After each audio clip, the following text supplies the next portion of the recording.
ముఖ్యమంత్రి గారికి నేను ఛాలెంజ్ విసురుతా ఉన్నా, మీరు డేట్ నిర్ణయిస్తారా, నన్ను నిర్ణయించమంటారా? పోదాం. రేపు ఉదయం రమ్మంటే 9 గంటలకు మీ ఇంటికి వస్తాను.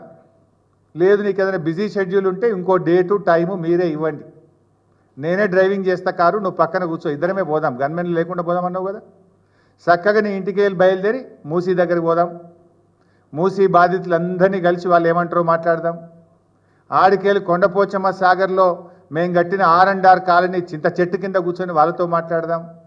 ఆడికేళ్ళు మల్లన్న సాగర్ రిహాబిలిటేషన్ కాలనీకి వెళ్ళి ఆడ యాప చెట్టు ఉన్నది దాని కింద కూర్చొని మాట్లాడదాం. ఆడికేళ్ళు రంగనాయక సాగర్ కట్ట మీద కూడా కూర్చొని మాట్లాడుకుందాం. పోదాంపా. రేపు పోదామా, ఎల్లుండి పోదామా? నేనైతే రెడీ. రేపు పొద్దుగాల 9 గంటలకు. ఇఫ్ యు ఆర్ రెడీ పోయేద్దాం. మరి నువ్వే అన్నావు కదా, గన్మెన్ లేకుండా సెక్యూరిటీ లేకుండా నేను వస్తా అన్నావు కదా. రేపు పొద్దుగాల పోదాం. ఫస్ట్ మూసీకి పోదాం, దగ్గర కదా, మీ ఇంటికి పక్కనే ఉంటుంది 5 నిమిషాలు. ఆ మూసీలో ప్రజలు ఏమనుకుంటున్నారు, ఆ ప్రజలు ఏం కోరుకుంటున్నారో ఆడికి పోదాం ఫస్ట్.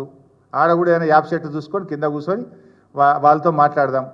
ఆడికెళ్ళి మల్లన్న సాగర్, కొండపోచమ్మ సాగర్, రంగనాయక సాగర్, R&R కాలనీల దగ్గర తీసుకుపోతా.